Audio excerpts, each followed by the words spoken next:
Hi అండి, welcome to నాను creations. I'm మమత. నేనైతే ఈరోజు చికెన్ కర్రీ చేస్తున్నాను. చాలా రోజుల తర్వాత చికెన్ కర్రీ వీడియో పెడుతున్నాను.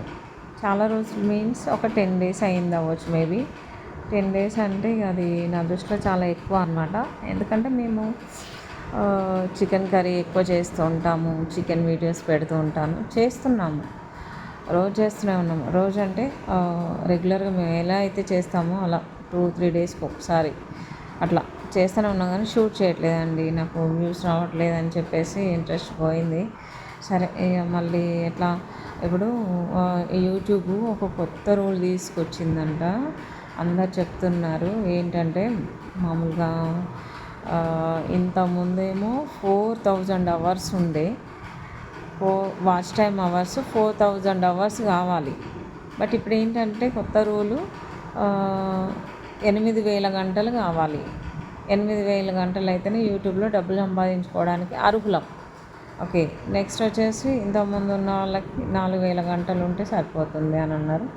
అప్పుడు డబ్బులు సంపాదించుకోవడానికి అర్హత ఉంటుందని చెప్పారు.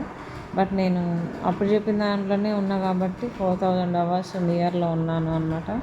ఓకే, ఎనీవే ఇక కంటిన్యూ చేద్దాం. మళ్ళీ ఛానల్ స్టార్ట్ చేద్దాం అనుకున్నాను నేను వేరే. ఇక ఛానల్ స్టార్ట్ చేసినప్పుడు 8000 అవర్స్ అవ్వాలి. 4000 అవర్స్కే 4 ఇయర్స్ పట్టింది. 8 ఇయర్స్ పడుతుంది కావచ్చు మేబీ. అందుకని చెప్పేసి నేనేం చేసిన, మళ్ళీ బ్యాక్ అయినా అనమాట. సో గివ్ అప్ ఇచ్చేది చేస్తూనే ఉంటే ఏదో ఒకటి 5-6 రోజులకు ఒక వీడియో అయినా పెడతాను. అట్లా ఉండాలి అనమాట. ఓకే ఫ్రెండ్స్, చూశారు కదండి. ఇక నేనైతే ముచ్చట సంబరాన నేను ఇక్కడ ఏం చేస్తున్నానో చెప్పట్లేదు అనమాట. ఇక తెలిసిన విషయమే కదా అని చెప్పేసి నేను ఏదో చెప్తున్నాను, వీడియోకి సంబంధించింది కాకుండా. చూడండి, ఇక్కడైతే నేను ఫస్ట్ ఆనియన్, పచ్చిమిర్చి మంచిగా మిక్స్ వేసుకున్నాను. అంతకన్నా జీలకర్ర, మెంతులు వేసాను. నెక్స్ట్ వచ్చేసి చికెన్ వేసాను. చికెన్ మ్యారినేషన్ చేసుకున్నాను.